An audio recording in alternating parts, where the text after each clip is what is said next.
How are my YouTube friends doing today? Let me get my chat board up here for part 6 of this live streaming event.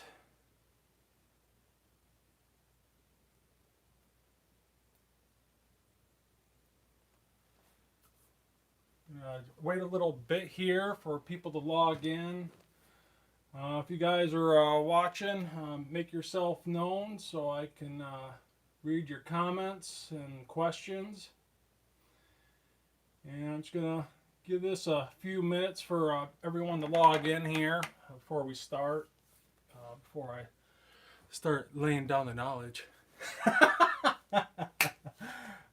This will be our final part to this reloading series, the live streaming event, part 6 of dropping powder and seeding bullets. And I'm going to go over all this stuff before we start dropping powder and bullets, seeding bullets that is. We are doing another giveaway this streaming event, so make sure you make those comments or ask a question. You cannot win unless you make a comment or ask a question on the chat board. I got my chat board up here. Looks like DMC just rolled in. Nice to see you back, my friend. Final part. Say what? It is the final part. Well, I guess there would be one part after this, and I'd be actually shooting these reloads at the rifle range so you guys can witness the consistent reloading that we just did here. Not, well, I guess me, but so you'll probably see that. Probably not in a live event, but I'll definitely get a video of it for sure so you guys can watch this very ammunition hit paper. And I'll probably end up doing that with my Rock River Arms varmint bull barrel, the 20-inch 1-inch all the way through barrel. This thing is a tack driver, man. It's got the PRS adjustable cheek wheel buttstock. Wait a little bit longer for people to roll in here, so I'm going to show you some other 223s that I have. Another one that I have is my PSA 10.5-inch 5.56 AR pistol. Right now I got a 1-to-8 power Strike Eagle Vortex scope on there with a 2-inch cantilever mount. SBA 3 brace. And yeah, for the firearm that I got for roughly $500, you really can't go wrong with these PSA AR pistols, man. They're amazing performance for the price. What else do I have here? I got my DPMS 3G1. This is an 18-inch stainless barrel with a McCulloch brake. It's got a JP trigger. What else we got on this bad boy? You know, 1-to-8 power Vortex Strike Eagle again. Really accurate firearm, especially with that 18-inch 1-in-8 twist stainless steel barrel. Another 223 or 556. Actually, this is a wild chamber. I actually got my 1-to-8 power Vortex Strike Eagle out of the mount here for now. It's got a Luth MBA 3, I think it is, buttstock. Also an 18-inch stainless barrel, 1-in-8 twist. This thing is a little do-it-all tack driver, man. This thing is amazing. I love this firearm. Just a downright do-it-all firearm, from coyote hunting to printing 3-inch groups at 600 yards with my reloads, man. This thing is amazing. So let's see who's all logging in here. DMC, you're the only guy making comments. You other guys, make sure you make those comments or ask those questions. If you guys want to win on the giveaway, I'm going to wait a little bit longer here till we get some more people logged in before we start. You see what good old DMC is asking here. What do you think about tossing out a challenge, everyone doing their normal?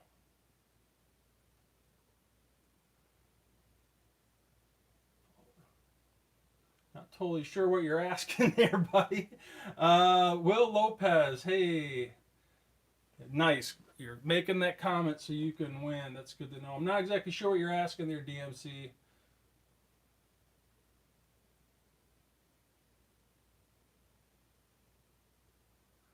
Oh, okay, I see. 2 weeks to do it, sure.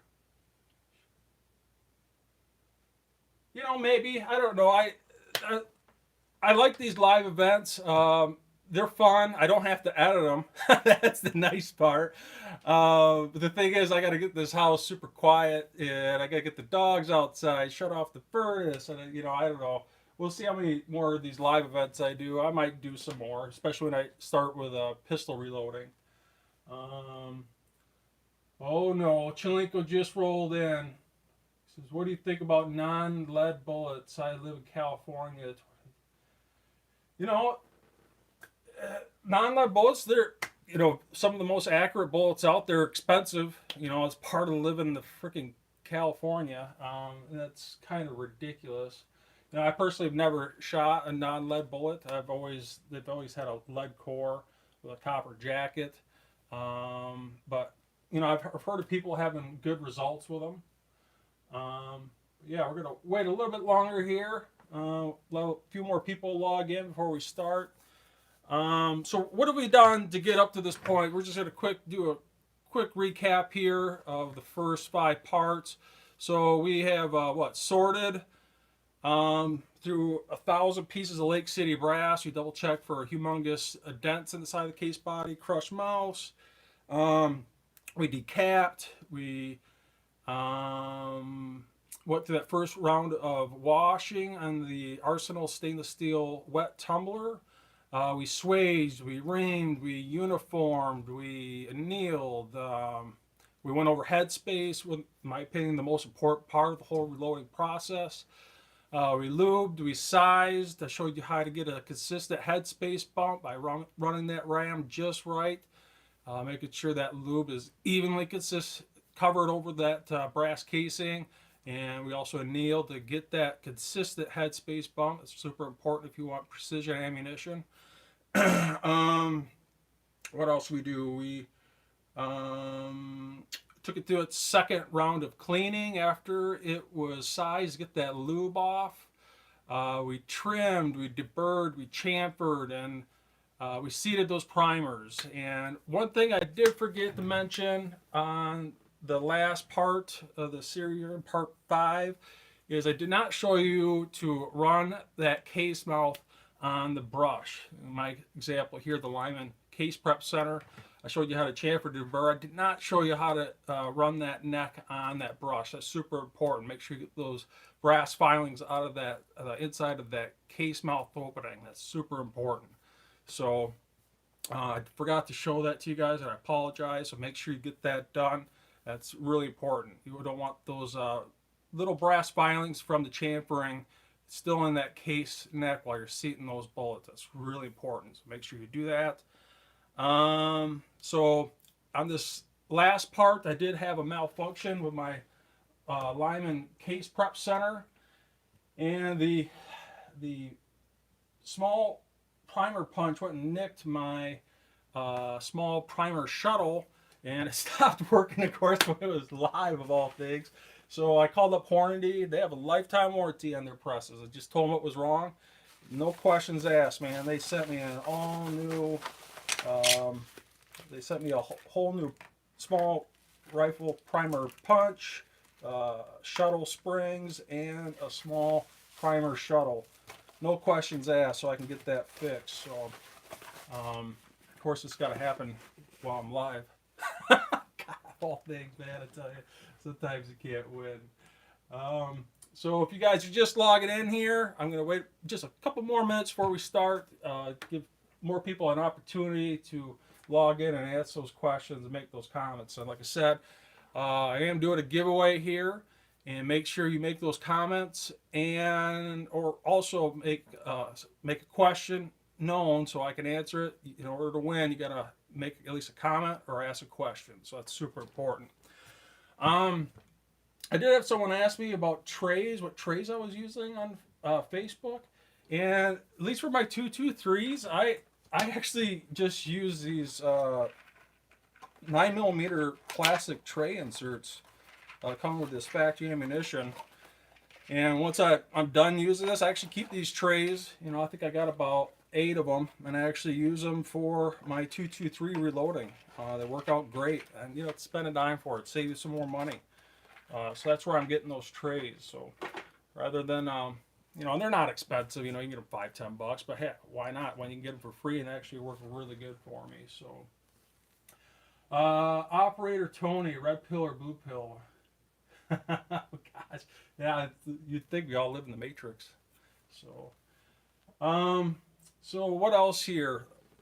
I think what we'll do here is just start. We'll get this going here. First and foremost, like I've said in the previous parts, number one things, make sure you got these bad boys on, especially when you're dealing with propellants. Make sure you got those safety glasses on. That's super important. Also, double check your calipers. We're going to double check the cartridge overall length here for the semi-automatic reloading. And we want to make sure that our battery is fresh in our calipers and we're getting an accurate reading. And I have this piece of brass I showed you in the other parts of this live streamed event that I know for a fact this piece of brass is at 1.750 inches. And sure enough, that's exactly what it is. So I know my calipers are ready to rock and roll. So that's super important. The calipers are zeroed out. So I think what we're going to do is just start. We're going to get going here. So, so right out of the gate, we're going to be dropping powder. And for at least for me, I use Chargemaster 1500s. I think they're kind of the gold standard in the reloading community of, you know, at least in my opinion, I think it's the bare minimum I would suggest getting is a Chargemaster 1500. I wouldn't get anything less. You know, really good deals. You can usually get a Chargemaster 1500 for about $300 if it's a really good deal. I sometimes see them under $300. That's pretty rare. You know, RCBS, they usually run rebates on these Chargemaster 1500, so it's definitely something to keep an eye out on, especially you can get them on sale. And I'm using a dual Chargemaster setup, so I can get this done twice as fast. And I've seen guys that have 4 of them. You know, it's just going to town dropping powder. You know, and the Chargemaster 1500, the 1500 stands for 1500 grains of powder. It can measure up to 1500 grains. So that's what that stands for. Now, some other powder dispense. Let's see here. Show you here. Some other units I would probably suggest if you want something a little bit better than a Chargemaster 1500. In my opinion, that's the minimum I would get. Like I said before, the previous parts, I wouldn't buy a kit. I'd part out your whole reloading setup. Typical starting reloading setup. If you part it out, in my opinion, it's going to be roughly about $1,200 just to get going. So that's the bare minimum. You know, and these Chargemasters are rocking out at roughly about $300 to $400 a crack. If you want something a little bit better and money is not an issue for you, something to also take a look at is the A&D FX 120i series. Seems like these competition shooters that want the ultimate precision of their powder dispensing unit. This seems like a pretty next up gold standard from the Chargemaster 1500. And you know, just the scale alone is roughly about $700-800. You can get it on sale once in a while, a little less than that. You know, you can buy these already set up with a throw and a trickler. This one's roughly about $1,400. I've seen it for less than that. You can buy them as a kit. Here's a different one here. It's a little bit different throw and trickler here, and that seems to be pretty popular if you want to get really fast and consistent powder drops into that brass casing. So that's definitely something to take a look at. And if you are way frivolous and money is absolutely not an issue and you just won the lottery, the Prometheus is the best you can get for a powder drop. I mean, this thing is insane. It drops it like that. The accuracy is not down to the grain. We're talking down to the kernel of powder. This thing is insane. And just to prove you how insane it is, if you were to buy this outright, it's over $5 grand. I'm talking like you're driving a little car on your reloading bench. And you can lease these things. You know, price is insane on this Prometheus, but it is the best that you can get. I mean, this thing is insane. So let me see who's all logged in here. So a lot of these asking, what measures do you use? Coal or ogive measurements? It really depends, and I'm about to go over that here in a little bit. Actually, here when we get close to seating the bullets, I'm going to go over that. Whether I seat by coal, typically more often in a semi-automatic, I'm fine seating by coal. I do have a 6.5 Mega AR with a Krieger barrel. It's my crown jewel. That thing is an absolute laser. And that I will actually measure by the bullet ogive. You get much more consistent bullet seating depths by measuring by the ogive and using a bullet comparator, and I'm about to go over that here in a little bit. So it really depends on the situation, but more times than not, if it's just a 223 semi-automatic, I usually go by maximum magazine length, and I'm going to go over that here in a little bit.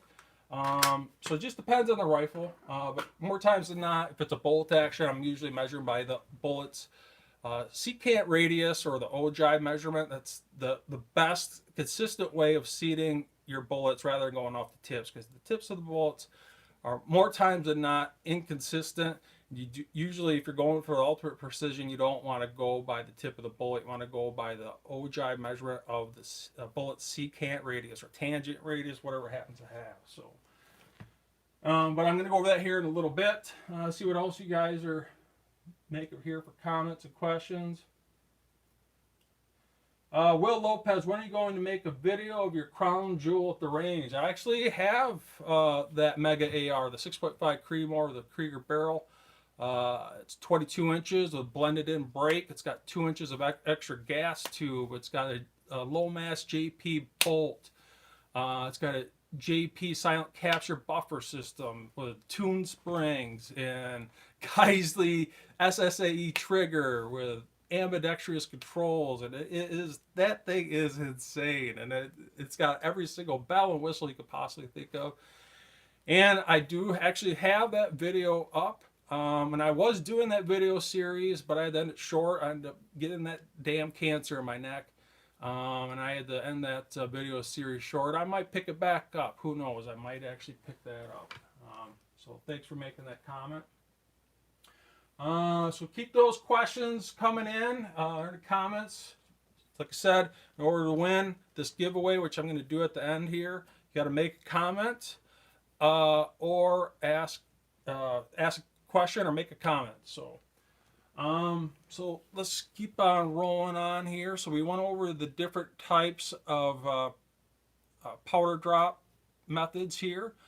So like I said before, at least for me, I use Charge Masters. I think they're totally fine, especially even for making precision ammunition. If you want to use the good old analog style measures, that's fine too, but in my opinion, it just takes way too long. I like to speed up the process with these Charge Masters, and in my opinion, that'd be the absolute minimum for me if you're asking me for reloading advice of where to start. Now, before you do any dropping of your powder, you want to make sure you turn on your scales in advance. A minimum of 10 minutes at a minimum.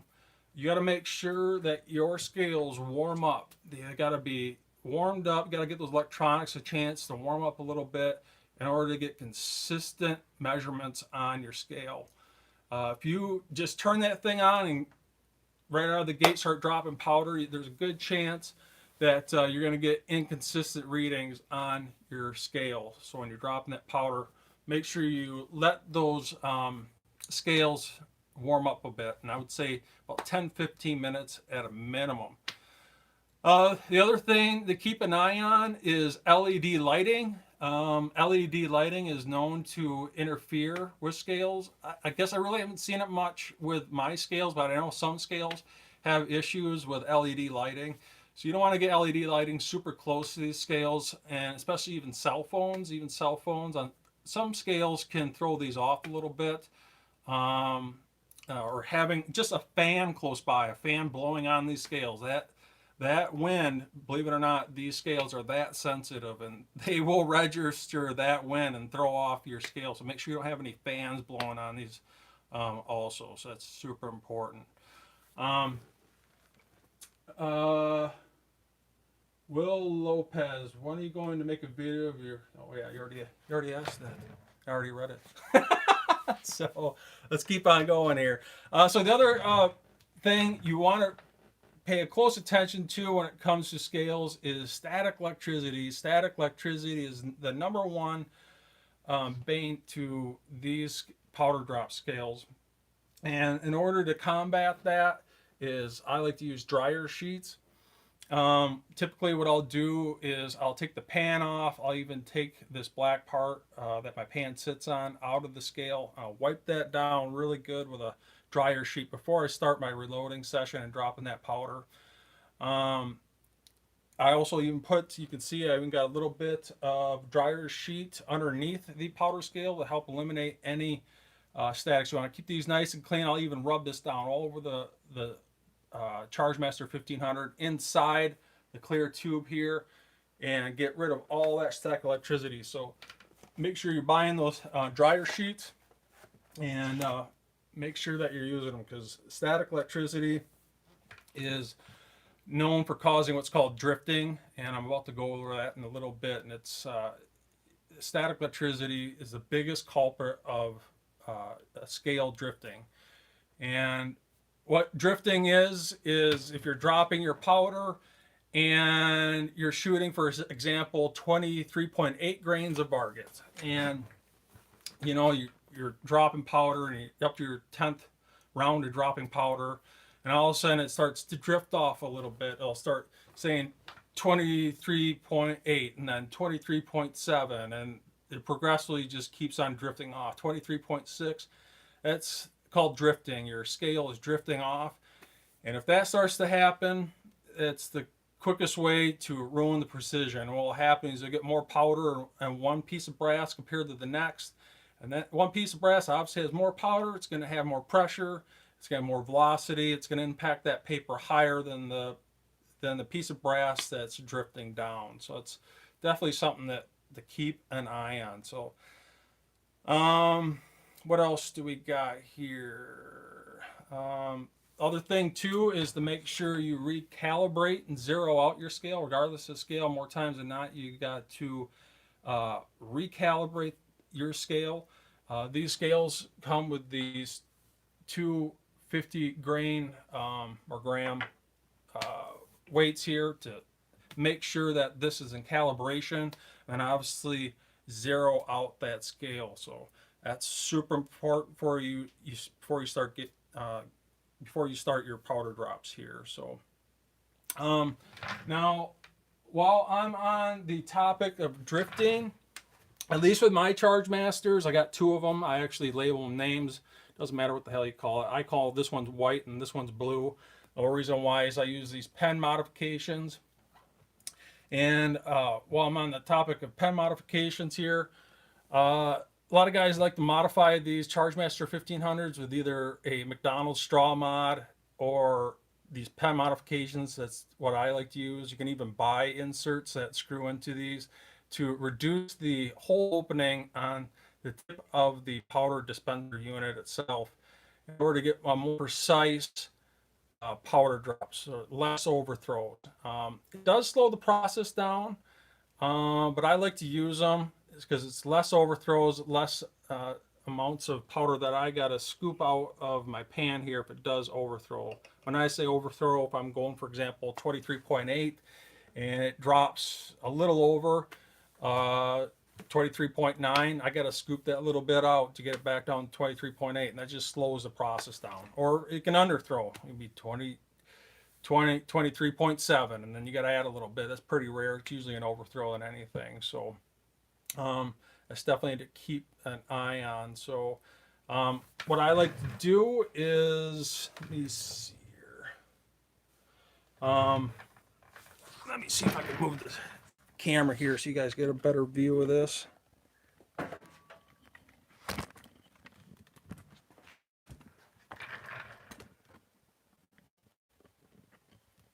At least with my Charge Masters, with Mr. White here and Mr. Blue, I actually label my pans.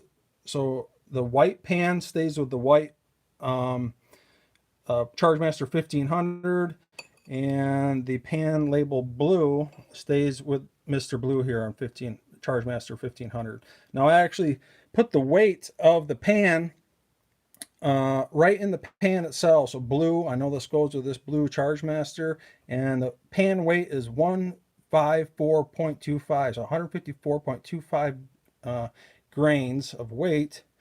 And the reason why I do that is if I take this off and if I just round that number here up to 154.3 and I look at my scale and 154.3, I can keep an eye on whether or not that scale is drifting. And I do the same with Mr. White here. So Mr. White's pan is 148, right on the nuts there. And if I take this off, I can see it's right at 148, and I can keep an eye on that between powder drops. And you could, this is probably a little over, it usually hesitates between 148 and 141, but you know, if this starts drifting down to say 147, 146, 145, I know that my Charge Master is drifting.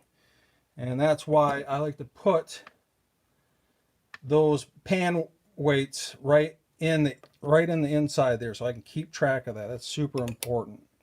So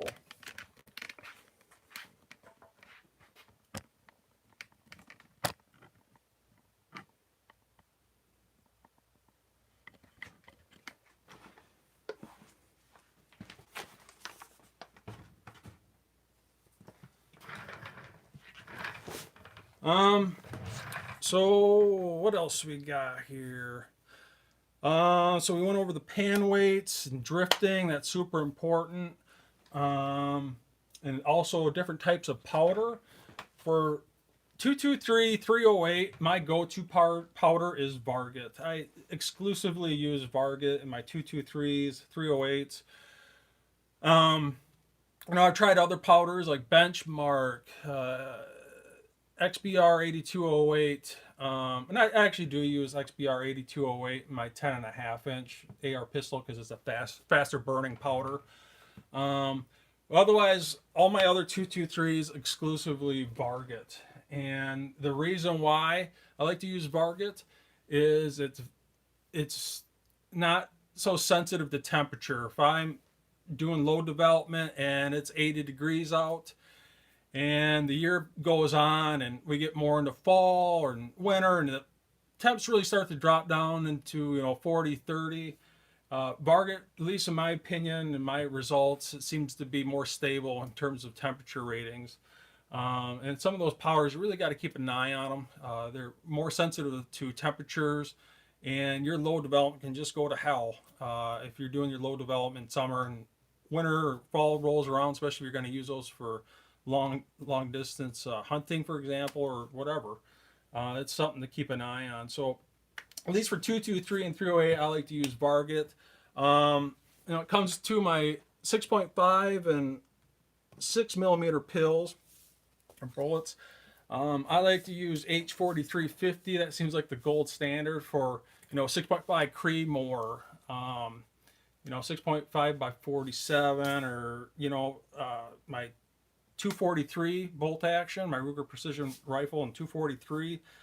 I like to use H4350. It also seems like another gold standard that's not so particular to temperature, so your low development doesn't go to hell when those temperatures start to drop from when you used to do your low development. So make sure you guys are making those comments, asking those questions, especially if you want to get on this giveaway and win this prize. So what else we got here? So I already went over my mods here for the Charge Masters. I like to use a pen mod. I know some guys like to use just a McDonald's straw mod, but for at least for me, that's not precise enough. So now, when you're trying to figure out how much power you're supposed to drop, the best thing you can do is reference your manual for the bullet that you are using. So in this example, we are reloading, or I'm reloading, the Hornady VMAX 60 grain flat base bullet, and I have tried them all in regards to my 223s over the years. And I've tried, 68 grain bolt tail hollow point match grade bullets. I've tried the 75 grain bolt tail hollow points. I've, in regards to barrels over 16 inches, 16, 18, 20 inch my ARs, I have, no joke, tried them all. And this, I would say it's the most accurate, but in regards to the biggest bang for your buck, the 60 grain VMAX always comes out on top. And, I can get these for, 100 pieces for 17, 18 bucks. So roughly 17, 18 cents per bullet. The performance per dollar spent, I've yet to find anything come close to this. And the only thing that I will do different with my other ARs, which would be my 10.5 inch PSA AR pistol. Keep in mind, this thing has a 1 7 twist barrel. All my other AR rifles that are 16 plus inches, actually I don't have anything at 16 inches, they're 2 at 18 and 1 at 20 inch. In my opinion, for an AR, that's the sweet spot, 18 to 20 inches. That's all my rifles have that. Other than this AR pistol, this has a 10.5 inch. My 18s and 20s have a 1 8 twist. If you're not familiar with barrel twist rates, especially in the 223 world, they have 1 9, 1 8, and 1 7. Now, 1 8 that most of my ARs have usually will accompany most bullet grain weights, down to low 50s, all the way up to 75 grain and plus. And that's why I like to use a 1 8 twist with my AR 223s. Other than this PSA 10.5 inch AR pistol, this has a 1 7 twist, and I actually have a video series on this very firearm where I did low development on this. And I tried out different bullet weights. I tried the 60 grain VMAX. And being that it was a 1 7 twist, the 1 7 twists have a tendency to like heavier bullets better. They seem like the 1 7 twist, especially on the longer barrels, especially a bolt action, they seem to prefer a heavier bullet, something like a 68 grain, 75 grain bolt tail hollow point match bullet. And I tried that in that video series, and you can watch it yourself. I got it in my playlist. It's the PSA 10.5 inch AR pistol with 5.56. And I did the low development, and you can watch those bullets hit paper. And I was amazed with this 1 7 twist barrel. The 55 grain VMAX destroyed the heavier bullets. And why is that? And my theory is, the barrel is not long enough to stabilize a heavy bullet. It's only 10.5 inches compared to something like a 16, 18, or 20 inch AR barrel. And it preferred that flat base 55 grain bullet. I mean, and when I say destroyed, that 55 grain VMAX absolutely destroyed the 68, 75 grain, even with a 1 7 twist. And the reason why, in my opinion, is the barrel's not long enough to stabilize that bullet. And that was even using XBR 8208. It's a faster burning powder in comparison to Varget. Make sure that powder burns up before that bullet leaves the muzzle. And trust me, watch that playlist, watch that video series on this firearm. You'd be amazed. So, now when it comes to low development, you can drive yourself crazy with low development. I've seen guys literally burn up their entire barrel life doing low development. by the time they perfect that perfect round, the barrel's already shot, and they have to completely start over because they got a new barrel. And I like to get through load development is ASAP. The second I get that firearm, first things I'll do is take it to the range, and I beeline it right to bullets. I don't even look at powder drops. I don't even look at bullet jumps. I beeline it straight to the bullet, and I will shoot either 3-shot groups or 5-shot groups, and I will, shoot maybe three-shot groups at 100 yards with this particular bullet, and another three-shot groups with this particular bullet, and I might try a selection of about 5-6 different bullets just to see what that bullet likes to, that barrel likes to eat. And you'll notice instantly on paper, this particular bullet produces this, prints this types of groups, and the next one will shrink, and the next one will go back up, and the next one will shrink, and you'll instantly know before you even do powder drops what that particular barrel likes to eat. And then once I figure out, hey, this particular firearm, for example, likes to use 168 grain 308 bolt tail hollow point bullet, then I'll move on to powder drops, and then I'll play with the barrel harmonics. Believe it or not, when you shoot a barrel, you shoot a bullet out of a barrel, your barrel actually waves. You put that firearm under fire with a slow motion camera, you'll actually watch that barrel wave.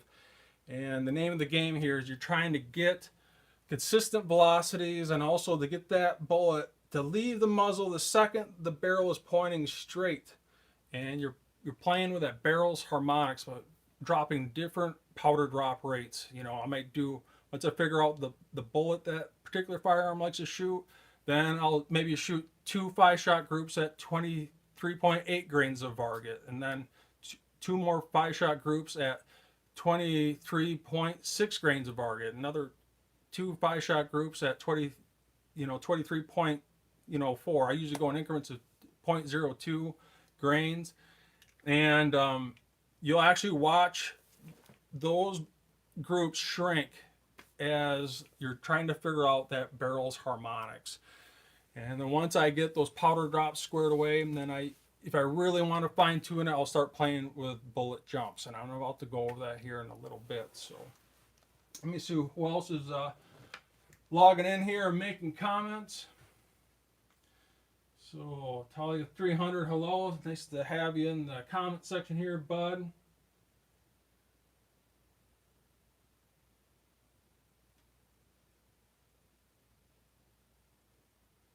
Richie Gonzalez just rolled in, tuning for the grand finale. It's awesome, man.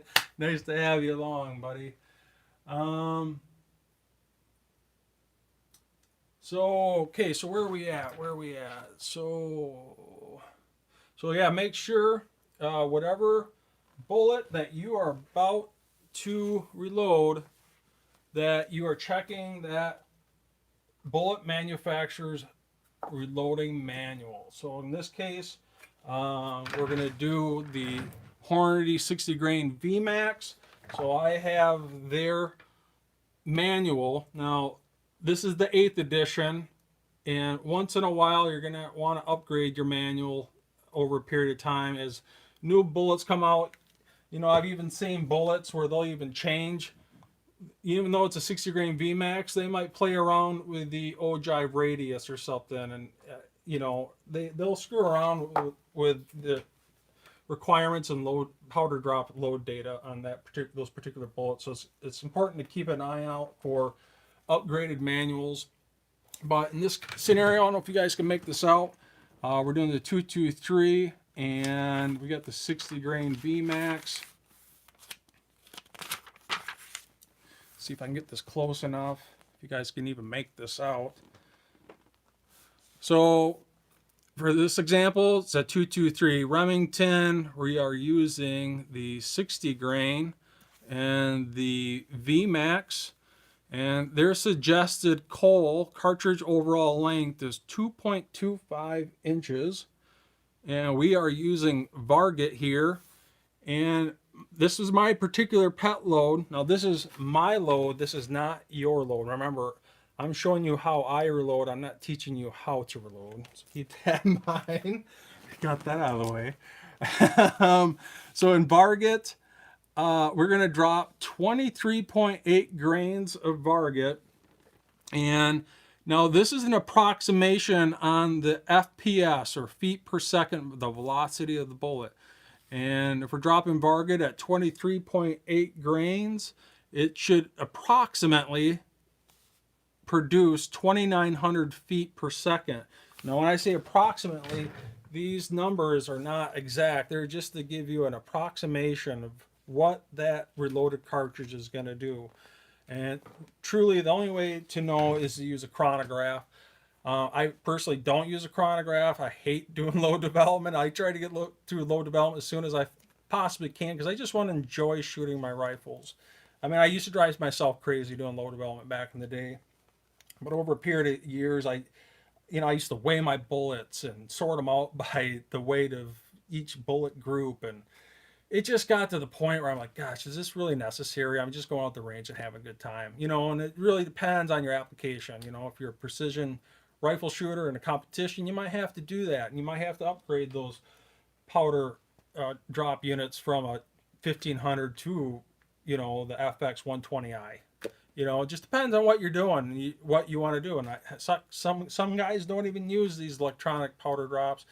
They just use a manual powder drop in itself, and that's fine. It just depends on what you want to do. And we're getting a little off track here. So that's what we're doing. And you can see my manual here. I had to add in CFE 223. I actually played around with that powder a little bit, and my manual is so outdated that I had to manually put that in there. But these new, the 9th, I don't know if they're up to 10th edition yet, but now this CFE is in that book. I just manually added it in. So if you're shooting, for example, say Sierra Match Kings, you're going to want to check out Sierra's load data for their bullets. So more times than not, when you're trying to figure out powder drops, you're going to want to reference that particular bullet manufacturer reloading manual data. So that's really important. So let me read some comments here.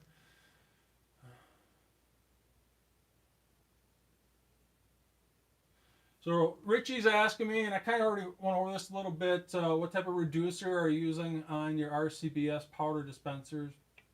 Like I already said, I'm using a pen modification. Let me see if I can show you this.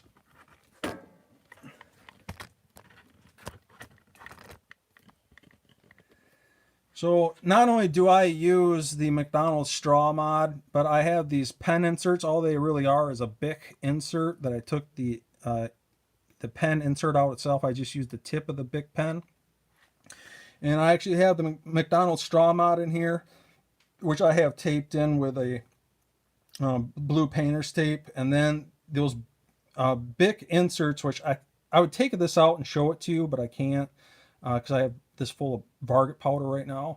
But I wrapped a little bit more extra tape around this Bic pen insert so it slides into this McDonald's straw just right. And that's what I use to reduce my 1500 Chargemaster 1500s in terms of how much powder comes out. And it gives a more precise powder drop in itself. Once in a while, if I'm doing like spray and pray ammo and I'm not totally concerned about precision, I'll take these pen inserts out, especially when I'm doing like huge cartridges, like 300 Win Mag.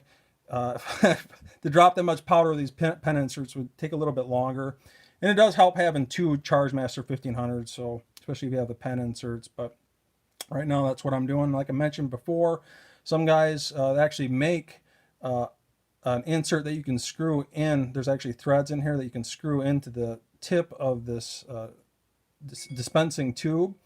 And I think you can buy them online for, I think, $20-30. But for right now, I'm just using the Bic pen inserts, and they seem to work just fine, and it's cost me nothing. So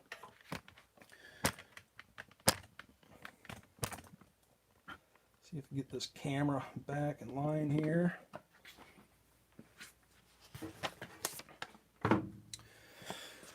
Okay, so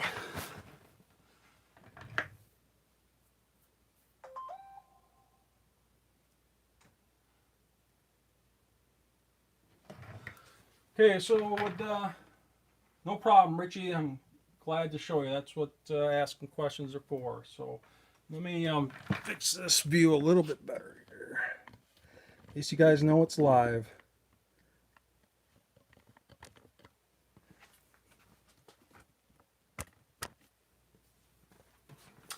All right, so what we are doing, and this is my pet load.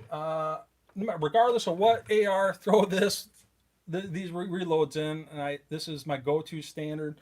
When I say pet load, it's a load that I like to reload all the time. I've tested it in numerous rifles, and it performs. And no matter what I put in, that's why I call it my pet load.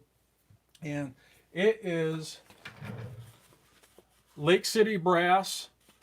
For semi-automatics, the headspace has been bumped 0.003 from Fireform with a 60 grain VMAX bullet, which I just showed you. Let me see if we can get this a little bit closer here. CCI 400 primers, which you guys have watched this entire series. And I like to use 23.8 grains of Varget, and that's producing roughly about 2,900 feet per second. And like I said before, to truly know what it's producing, you have to run on a chronograph, which I don't do, but you're more than welcome to. It just depends how anal you want to get with your reloading. And we are going to we're going to seat these bullets at what's called maximum magazine length. Now, if you remember in my Hornady book with this particular bullet, they have a recommended COL. Now, what does COL stand for? COL stands for cartridge overall length. And when they say COL, that means you're measuring from the base of the brass cartridge to the tip of the bullet once it's seated. And they're recommending a COL with a 60 grain VMAX of 2.25 inches. Now, I have found my semi-automatics, I like to reload at maximum magazine length. Now, what does that mean? Well, it's exactly what it stands for, maximum magazine length. I'm going to reload and seat those bullets so the bullet just barely clears my PMAG. And you don't want to get it so it's just squeezing in. You need a little bit of tolerance in there, a little bit of wiggle room. You need a little bit of space from the tip of that bullet to the top of your PMAG here. And, you know, that's what I like to call maximum magazine length. And I'm about to show you that here in a little bit. And it's a little bit over that Hornady's recommended COL, cartridge overall length, 2.25 inches. My pet loads, I like to seat that bullet 2.255 inches. Not a lot. It's not a big difference, but I tell you, some of these guys, especially like myself, they start playing with bullet jumps. You know, when they start playing with that bullet jump, they will, you know, seat one bullet at, for example, 2.650, and the next one they'll do 2 5-shot groups with, you know, a little bit extra length in that bullet seating length on the depth. And I'm about to go right here in a little bit once we start seeing these bullets with my bullet comparator. So it can make a difference in terms of accuracy, not a huge difference, but it can shrink those groups a little bit more. So yeah, let's drop some powder here. Enough BS talk. So we're going to do 23.8 grains of Varget here. So I got that entered on both of these. I just hit enter. And we hit dispense.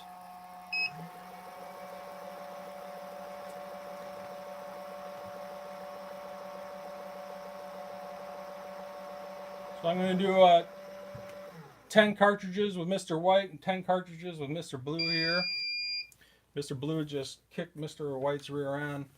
And it is right on the money at 23.8 grains. And let me just show you here quick.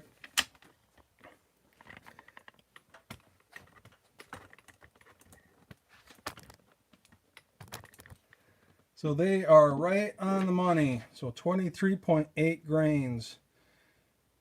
And it is done just like that. Makes it super simple, and that's what I recommend. At a bare minimum, you want to use a RCBS Chargemaster 1500.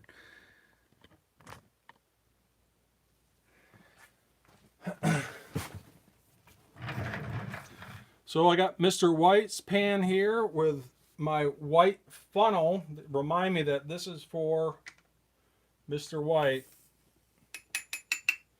Now, this is another thing here too, is I've already double checked all these. And just quick note, I've already double checked these before this video or streamed event, but make sure inside of every single case with a flashlight. I got this flashlight right here for that specific purpose, and I eyeball every single one. I go up, down. I go down every single row with a flashlight. And what I'm looking for is brass filings, but number one is stainless steel pins. You do not want one little stainless steel pin in one of these is not going to be good, trust me. So before you drop that powder, make sure you're checking down those case mouth openings for stainless steel pins and brass filings. Make sure there's nothing in there. I'm also checking to make sure that there is a primer, and I look to see that gold. If I see gold, looks like my live stream had a little bit of a hiccup there. Let me make sure I'm still streaming.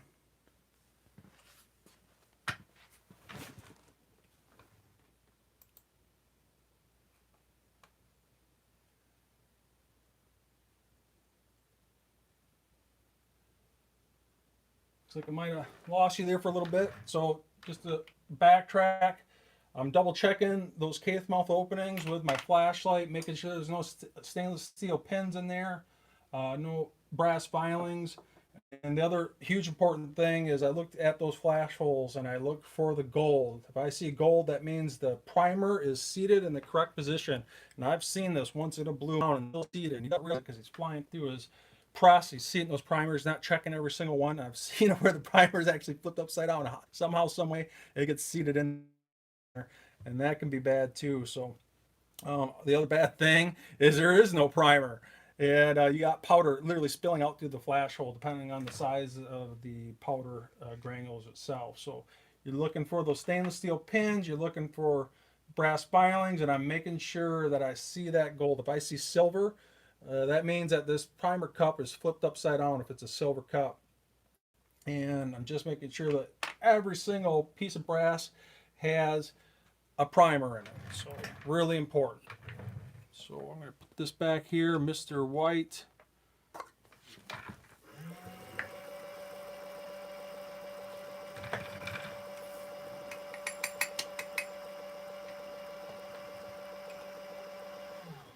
If you guys got any questions, let them rip so I can answer them. So we're going to keep on dropping powder here. I also try not to breathe and talk too much on these scales because no joke, they are that sensitive. I try not to breathe or talk on these scales too much because no joke, just the breath coming out of your mouth can affect these scales.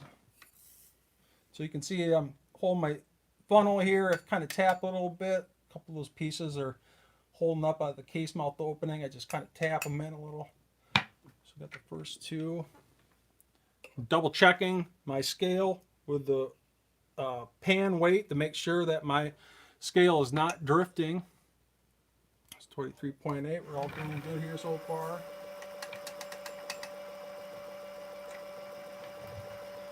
And this is where having really good lighting in your reloading room really comes into play. You know, you want to make sure you're looking down those case mouth openings and making sure every piece of brass not only has powder in it, but a consistent level of powder.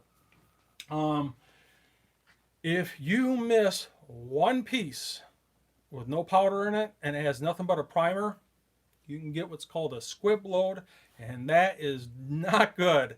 Especially if you're blasting away at semi-automatic and bang, bang, bang, and you hit one that has no powder in it, but it has a primer, and the primer will expel that bullet into the rifling, and you're going to town and you hit the next one, and then you got a squib bullet down that barrel that didn't leave out that barrel's muzzle, and that next bullet is right behind it, that can be seriously bad. That barrel can blow up.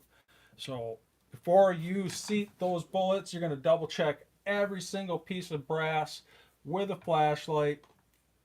Make sure that, number one, there's powder in there, and number two, every single piece of brass has a consistent level of powder in it. And now I'm not going to bore you guys to death with all 200 pieces here. I just pulled out 20.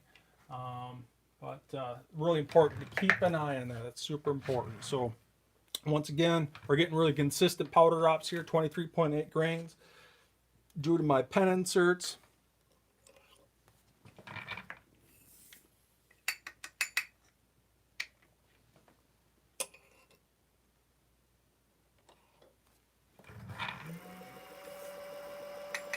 The second I drop that powder, I move that funnel to the next piece so I don't forget.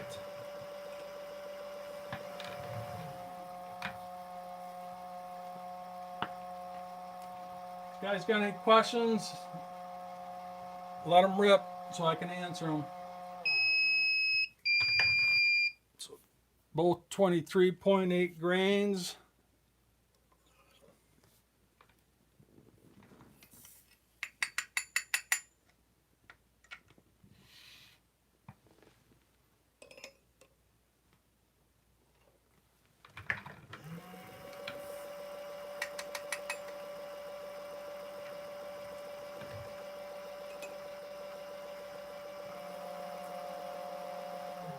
Now, what you're definitely gonna want is some type of scoop or a spoon. I personally like to use a plastic spoon.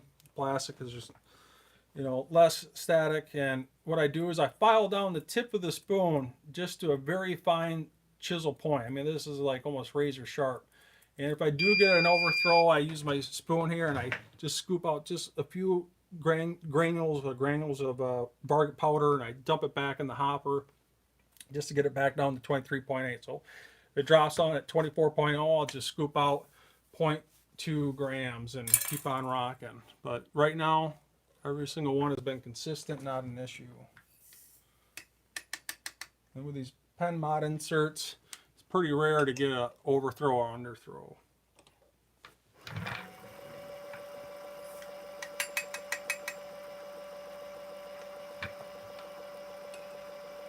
So I just need about 2 more of these Charge Masters. I could have like a symphony of Charge Master 1500s.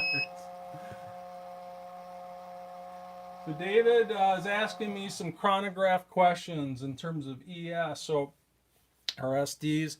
I don't do any chronograph work, like I said earlier. I don't drive myself crazy with load development. I just shoot for groups. I just like to have fun on the range. Like I said, I'm just like you guys. I'm more of a weekend warrior than anything. I might know a little bit more than your average man, and I don't do any chronograph work. So, should I? Probably, but I just enjoy shooting my rifles. I used to drive myself completely nuts with load development. I just don't do that anymore.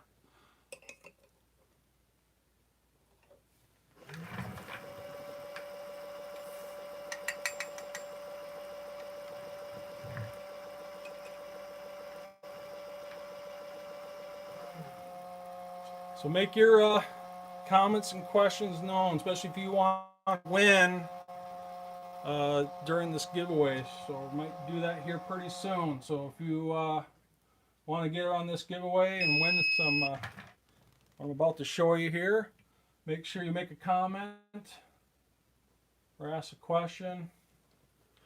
So 23.8 grains here, Mr. White.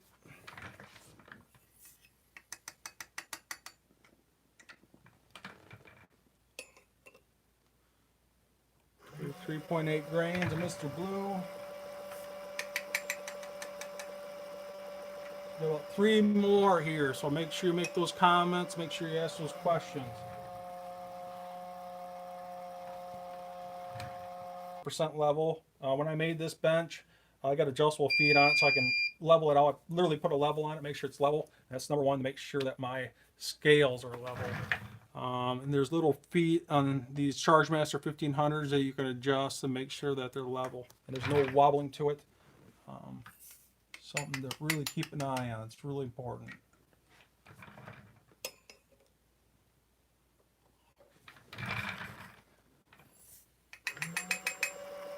Now, if I'm just doing spray and pray ammo and I'm not totally concerned about the precision, this is a progressive press, so I can put in multiple dies and obviously my manual powder drop. It's pretty rare for me to do that. I actually don't mind using these Chargemasters. It doesn't really take that long, as you can see, especially with two of them. So,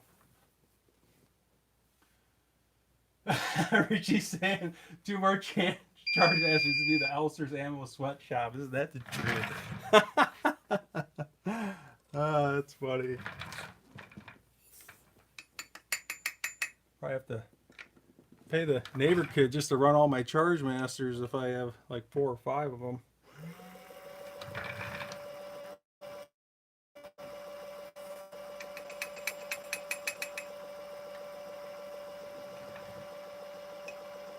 All right, so we got one more here. AR Precision, hello. Second time watching your live streams. Nice to have you along there, Mr. AR Precision. We're at the tail end of our dropping powder here. Got one more for each Chargemaster 1500. So make sure you make those comments, ask those questions, especially if you want to win on this giveaway.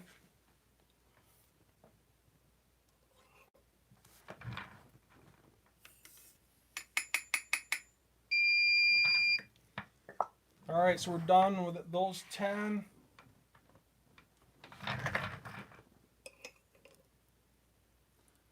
And every single one was 23.8 grains of barget.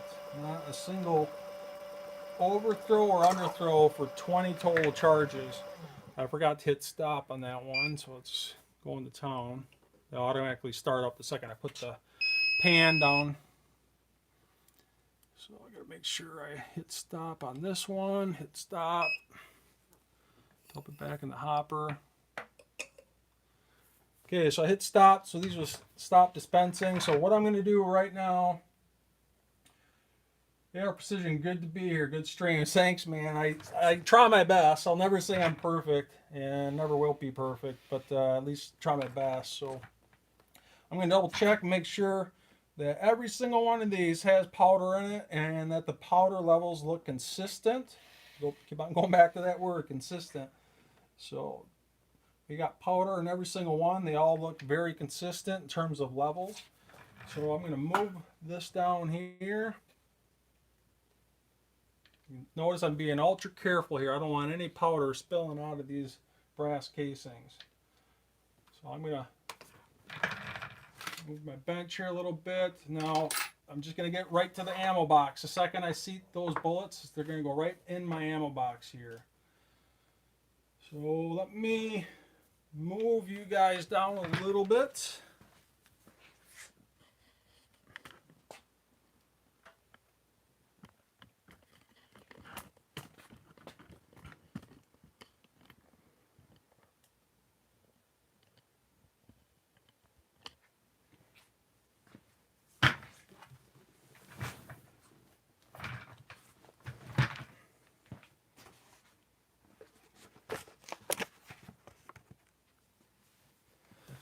All right, get some water here. AR Precision, I have a Chargemaster, but only one. Oh man, you need to bump up those numbers a little bit, man.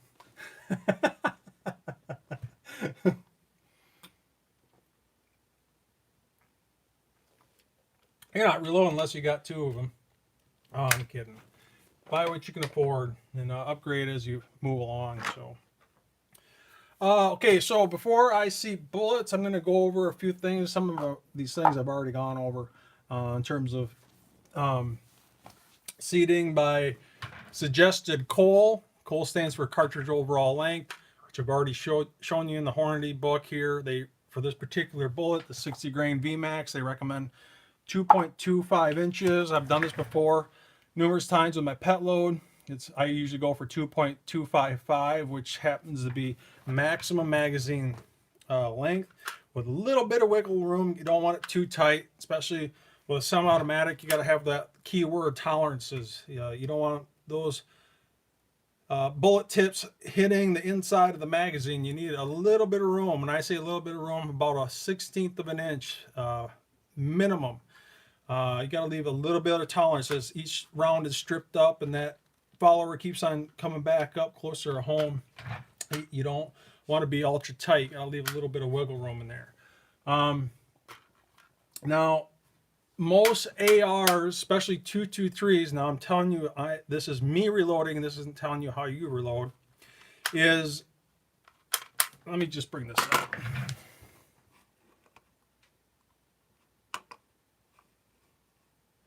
Nice to see you there, Shark Chucker. Man, you guys come up with some crazy names. And I know Elfster's pretty crazy. Let's see here.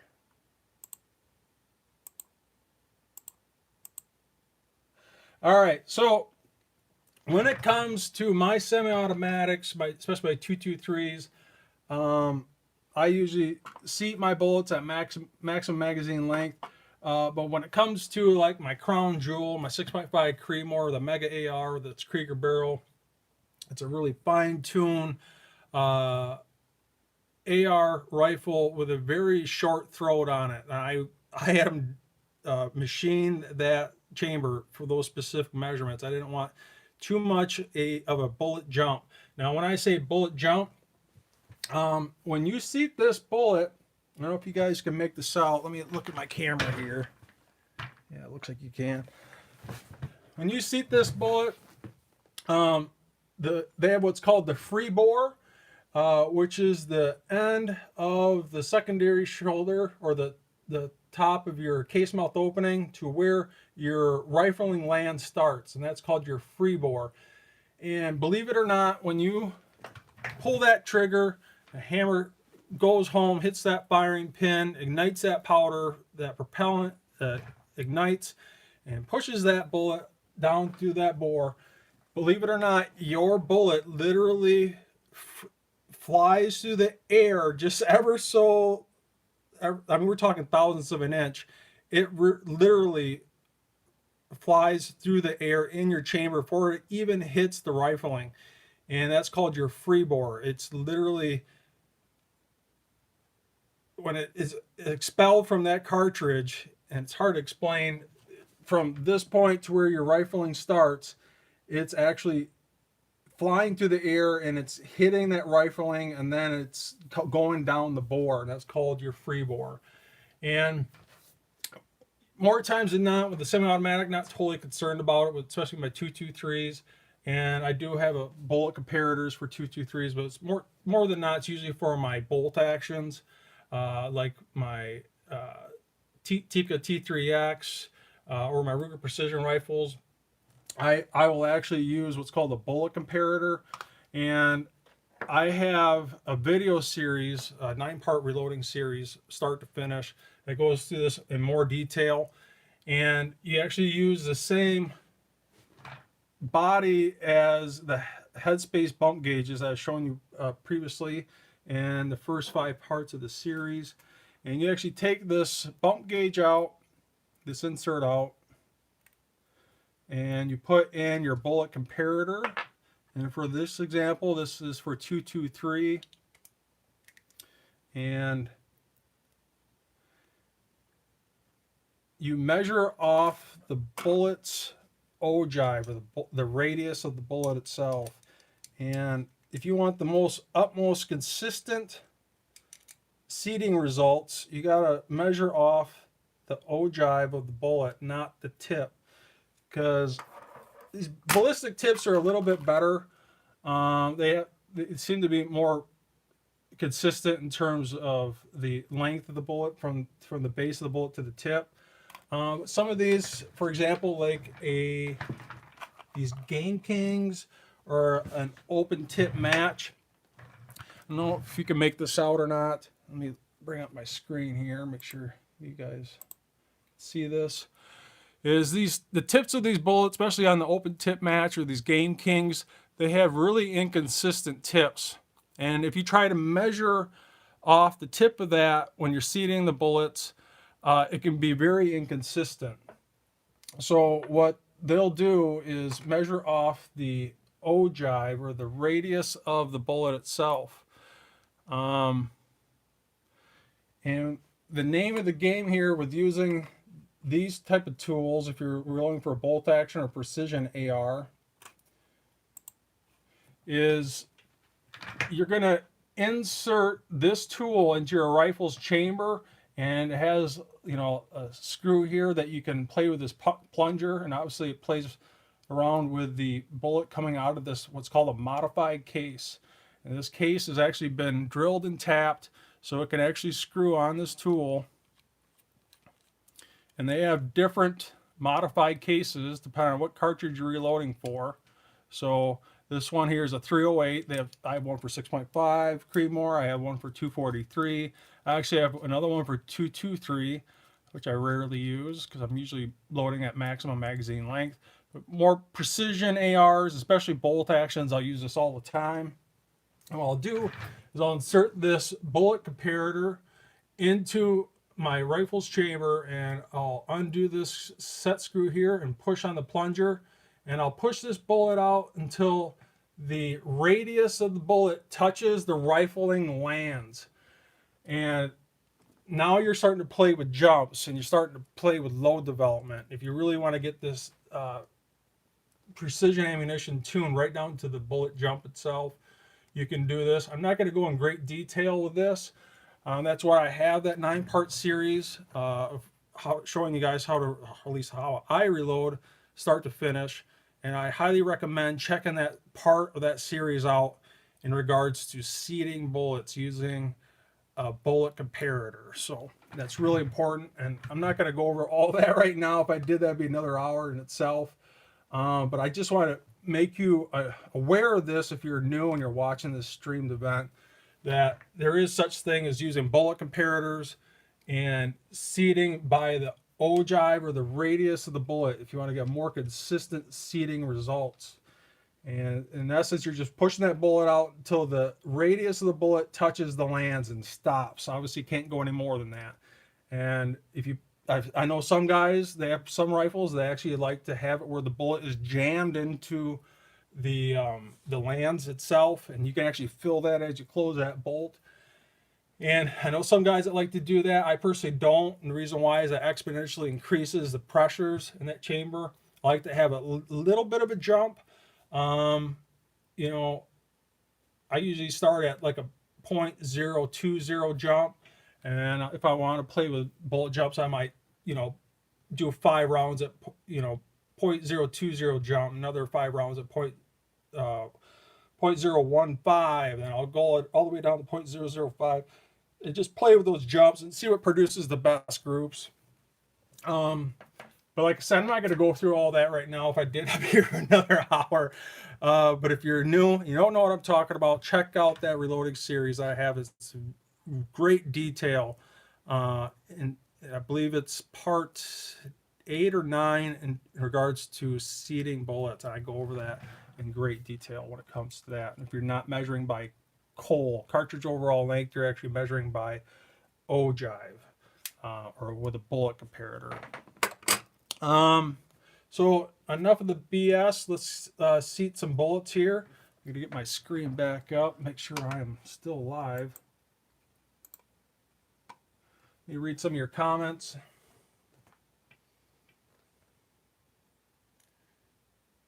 Thorzax, man, hey dude, nice to see you rolling in. That's awesome. So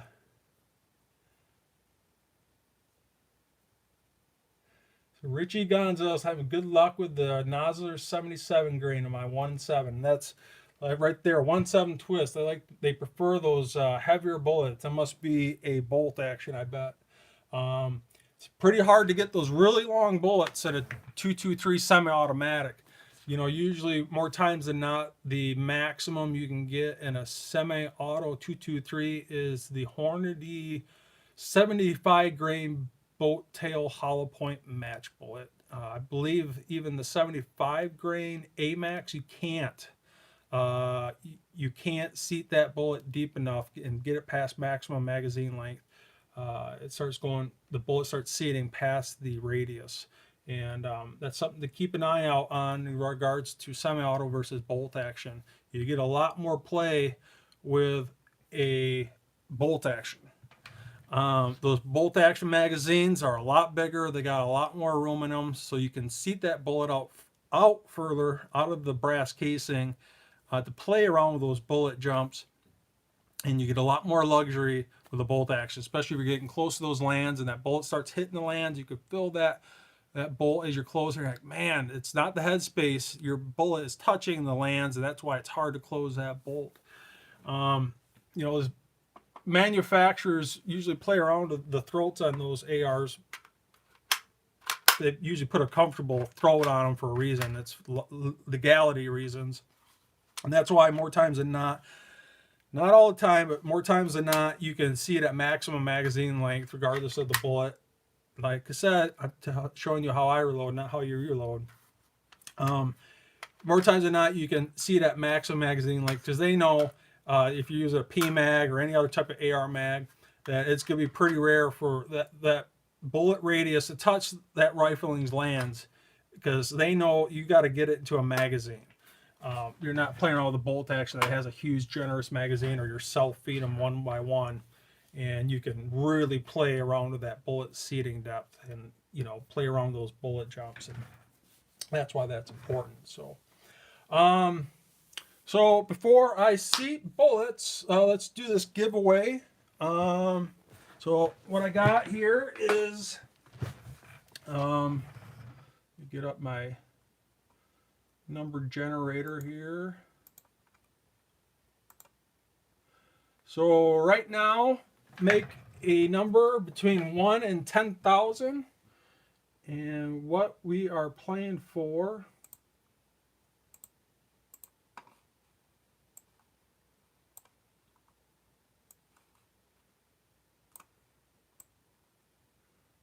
So I'll give you guys about 2 to 3 minutes to make a number between 1 and 10,000. You gotta make sure you made a comment or ask a question in order to win. So what I got here is a Gerber ceramic pocket sharpener, along with another Elfster's t-shirt. And keep in mind, I only have Elfster's t-shirts in medium, large, extra large, and double XL. So if you're a really big boy or a small guy, might be a little SOL on that. But I got medium, large, XL, and double XL.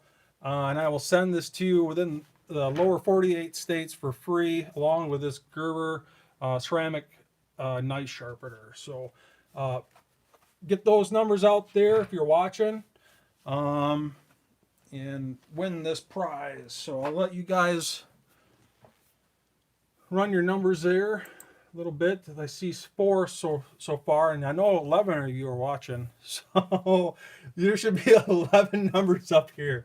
So we got I'll give you about 1 or 2 more minutes here, because I know this video delays a little bit. So while you guys are posting those numbers, let's see one of these bullets. So we double checked our powder. We know that there's powder in every single one of these. The powder levels look very consistent. So I'm just going to take one of these and be really careful so I don't spill any powder. I'm going to clip this in because I got a progressive unit. And what I'm using is just a standard Hornady cedar die. And there's no frills to this thing, trust me. And this actually will do a crimp. You're going to want to follow your die's direction. Every die has different directions, so make sure you're reading those die directions along with your press directions. Whether you want to crimp or not, like I said previously, I don't crimp any of my rounds, even for semi-automatic, as long as I have good neck tension. So right now I have this set up to not crimp. I'm just seating bullets. Now it's just the standard plain old cedar die. But if you want something like the best of the best, what I highly recommend, if you want the best seating dies out there, in my opinion, is the Reading Competition seating dies. They have a dial seater here. You can really micro adjust this thing, and it's super nice. I mean, if you want the best of the best, if you're new to the game, man, these Reading Competition seater dies are awesome. Highly recommend those. That was in 308. So I can give you guys a couple more minutes, a couple more seconds here to make a number from 1 to 10,000. So while I'm waiting, I'm going to seat this very first bullet. So when you're putting your bullet in here, you want to get it as straight as possible, and you want to make sure it's right in that chamfer.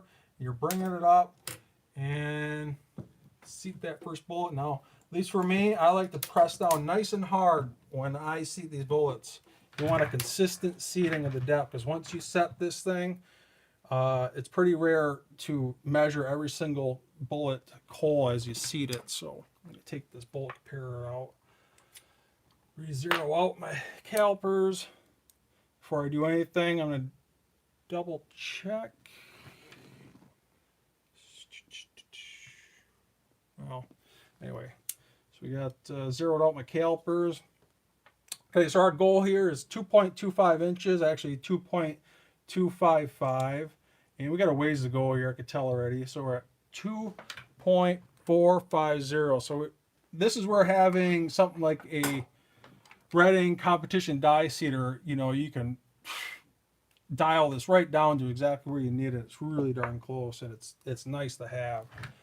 So we're gonna screw this down. We're gonna keep on playing with this until we get to that measurement of 2.255 inches. So we're at 2.379. We got a ways to go. Oh, another note here. Make sure your dies are clean. I can't stress this enough. If you want consistent seating of your rifle rounds, you make sure your dies are clean. Every time you use them, you get done using them and clean them. I personally like to use brake cleaner, non-chlorinated brake cleaner. That's super important. Make sure it's non-chlorinated so it doesn't eat up your dies. I use that for general cleaning, and then I finish off the cleaning with the Hornady one-shot gun cleaner and lube. It's a dry lube with the Dynaglide Plus, and I finish off that cleaning. I cover the whole die, the inside, outside, with this dry lube, and make sure it's nice and dry before I store them away in my Ziploc bags with the WD-40 like I showed previously.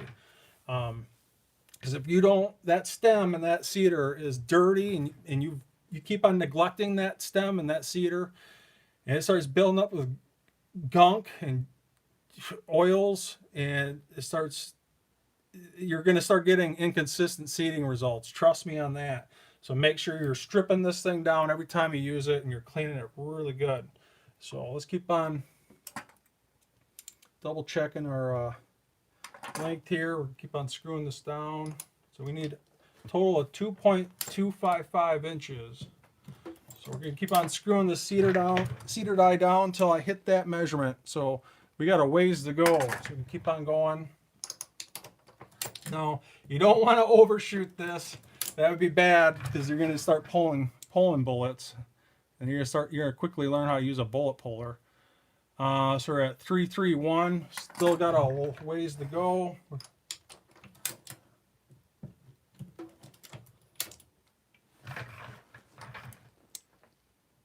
So 317. Still got a ways to go, my friends.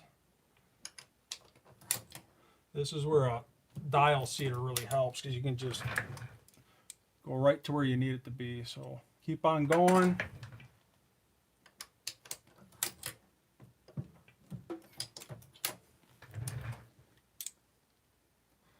So we're getting close. We're at 2.279. Our goal was 255. So we're getting close. So what I'm going to do is I'm going to take my magazine here. I'm going to clip this in, and you can see I'm getting really close. I'm going to hold this up to the camera.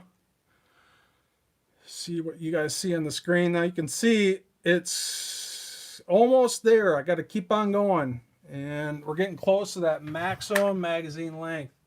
So I'm gonna quick read some of your comments and questions here. So Richie Gonzalez, we need to donate you money for all of this knowledge you are dropping. I appreciate that. If you do, you can actually check out my Patreon account, and that's the best way to support me in this cause. Because trust me, the good old YT, they're not making it easy on my videos, and that's just not my channel. It's pretty much every channel that is in the firearm reloading and Second Amendment community. Keep on supporting those guys through those Patreon accounts. I can't express that enough. Concerned citizen. So make sure you're making those, get those numbers out here, because I'm going to hit this number generator here if you want to win this t-shirt and this knife sharpener. So concerned citizen, make sure you get your numbers out there, guys. I only see Thor's axe. You're going to get a number out here, buddy. Right now I only see 5 numbers for this giveaway. So 1 to 10,000 if you want to win this on this giveaway. Post a number here, 1 to 10,000. I'm going to hit this number generator here soon, so I'm going to give you guys about another 30 seconds. So the second I'm done reloading, seating this bullet, we're going to hit that number generator. So we got a little bit further to go. We got 2.279. So we're going to screw this down ever so slightly. Because we're getting really close to that target seated depth, or cartridge overall length. So 274.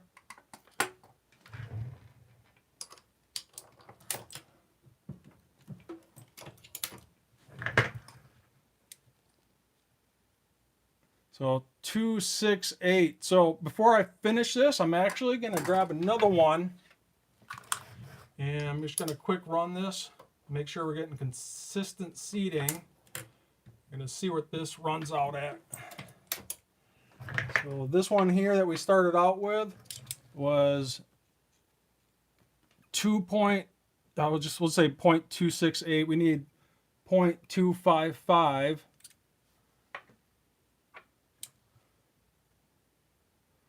So this is 275. So you can see that's why I'm double checking this.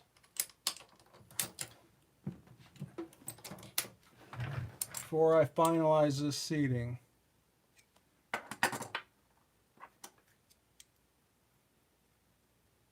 And that's why you don't go off of coal if you want precision ammunition. You want to go off OGI by using your bullet comparators. And you want to go off the OGI. When I say OGI, if you can see here, it's not going off the tip of the bullet. It's going off the radius of the bullet. And that will give you a much more consistent seating results. Because a lot of times these tips are not consistent whatsoever. And that's why before I finalize this seating, I'm actually going to try maybe 2 or 3 of these to see where they're landing up here. And then I'll finalize my seating depth. So we're getting close to that 255 measurement. This is 267. 267. And sometimes you'll get a nick in the semi-auto brass that will throw this off a little bit at the base, and this is 275. So I'm going to probably go off these two here.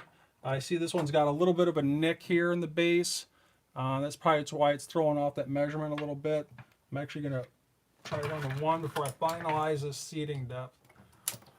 Because I'm getting really close to that target measurement of 255. And if this is close to these other two here, which it is, 267, 267, 2665, which is 267. And that's why I just did what I did, because this one's got a little bit of a nick on that. And this tip might be a little out of spec, so that's 275. So I'm actually going to set this one aside, and I'm going to set these 3 down to that target measurement of maximum magazine length of 2.255 inches. So before, like I said, I'm getting really close here. I'm going to clip one of these in. I'm just going to quick test it. Now you can see at this coal, this is coal of 2.2667. We are officially at maximum magazine length. Now you can see it will feed, but man, it is that tip of that bullet. I don't know if you can make that out or not, but it is just barely clearing that mag. I mean, it's almost dragging on that mag, and you do not want that. Even though that's considered maximum magazine length, you do not want that. You need a little bit of wiggle room. You need a little bit of daylight between the tip of that bullet and the inside of that mag. So, except we're getting really close here. So, I'm an anal bastard. I can't help it. So, just to show you again, 267, 267, and 267. So, I'm using these three to finalize my seating results. So we're getting close to that target of 255. So we're going to screw this down just a little bit more. Notice I didn't screw that down much. And you're going to notice this moved a little bit, 263. Keep on going. This is where a dial seater really comes in handy, so you don't have to keep on doing this. You just screw it down to where you need it to be. So, man, we're almost there. 258. Keep on going, buddy.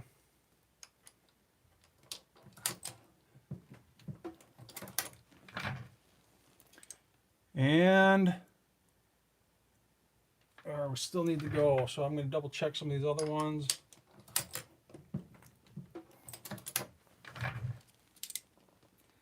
So 258, so a little bit more. We're going to be there right now, I bet.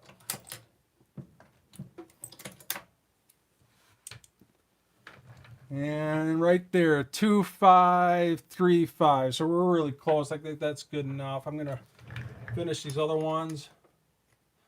So remember, Hornady's recommended it was 255. 250, and I wanted 255. This is 2535, so we're right in that target there. But once I get to that target, I am not going to touch this bad boy.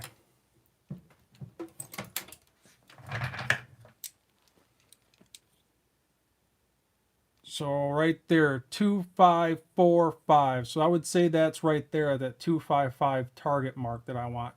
And like I said, when you're going by coal or cartridge overall length, it is important that you stay in. It's never gonna be perfect because these bullet tips aren't perfect. I'm shooting for 255, and this is 2545. So I mean, you can see right there. I'm holding this 255. So that is acceptable for me. And you can see when I'm setting up my die for its initial seating results, I'm getting 3 of them and I'm testing them all. I actually did 4 because this one's got a little bit of a nick, and the brass is this beat up Lake City brass. And you're going to see this is 275. This won't be as consistent as these 3, but it'll be close enough. So 262, and it will still go in my mag, and it will still feed. I'm going to set this one off to the side. And once this is fired out of my rifle, that nick will disappear. This will fire form to my cartridge.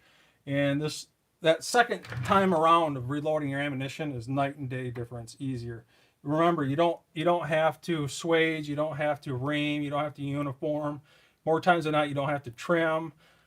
You know, you're saving all those steps and all that time. So I'm going to grab a fresh new one here.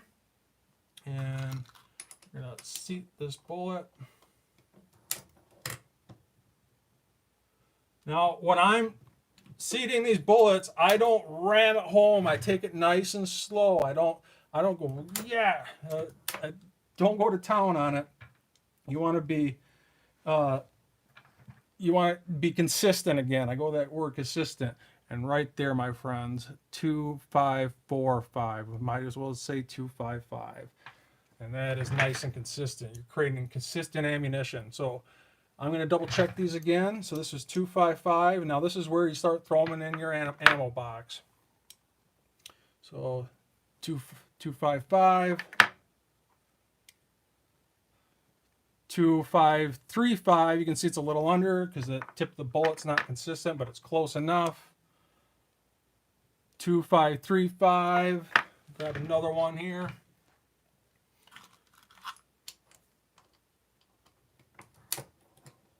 Now I'm taking it nice and slow and consistent.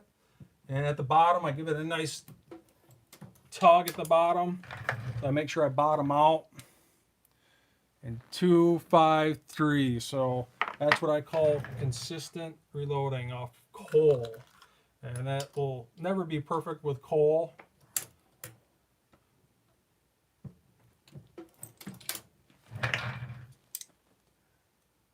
And see, that one is like the other one. It's not consistent tips, and most likely, yeah, it's got a little bit of a nick, a little what's called a ejector mark on it from the previous firearm. So it's never going to be perfect, at least on the first go around. Those will smoothen out with the once they're fired.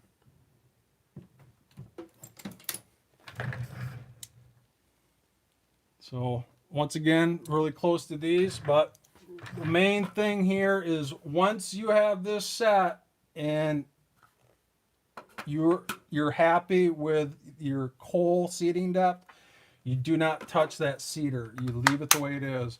And some of these long ones, I'm going to double check and make sure they feed the mag here. So they do feed, so that's good. So we're going to try another one. Now, if you're playing with brand new brass, something like Lapua brass, you wouldn't have these issues because obviously you're not going to have the ejector marks on the base of the brass. This first go around with this Lake City brass, kind of be a pain in the butt. But yeah, it's in that realm. So as long as it feeds in that mag, that's the most important thing. And it definitely feeds in that magazine, so that's good. So I'm going to quick double check these. Joys of having a progressive press.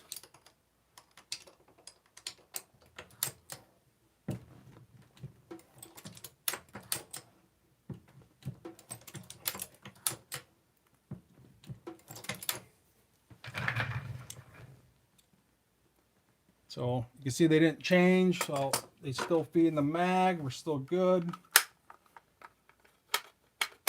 Maximum magazine length, and they are going in my ammo box. And I'm just going to finish off the rest of these. All right, so let's do this giveaway. I see you guys got some numbers up here. Thor's axe, I don't know if you want it. Oh, you got your number up there. Good. Okay, so let's run this number generator.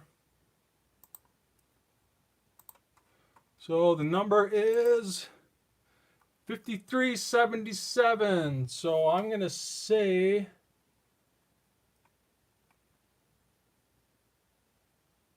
yeah, I think looks like you're holy cow, Richie Gonzalez looks like you might have won again there, buddy. Did you win the first time around? Nice. Jeez, lucky son of a gun. I think you won there. I think he might have beat you there, Thor's axe. Yep. So lucky son of a gun there. Jeez Louise. Looks like I'm shipping you another shirt with a knife sharpener. Nice deal. So let's finish these off.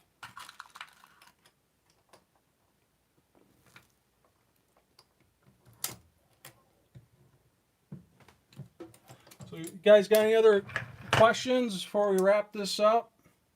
So you can see this is 253.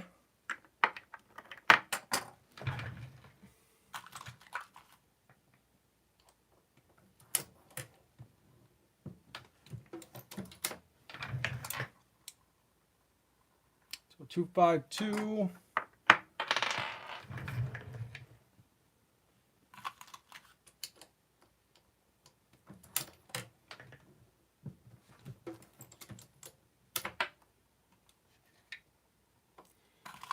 And I think that is about it, my friends. I can finish these up after the show here. So if you got any other questions, let them rip. Let's see your Tony, operator Tony.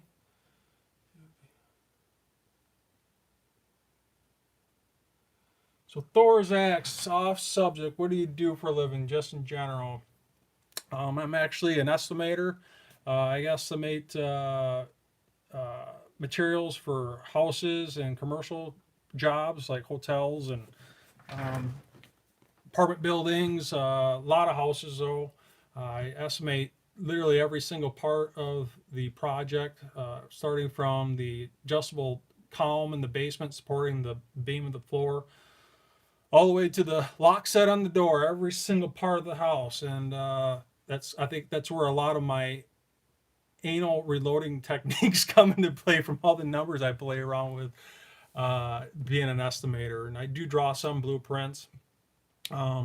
I've been doing that for well over 2 decades, and I probably have estimated and seen through completion well over 100 houses in my life. I know just as much in terms of construction and estimating as I do my reloading skills here and shooting firearms. But that's what I do. So, you work on submarines? Man, that is awesome. I was like, what do you do? I work on submarines.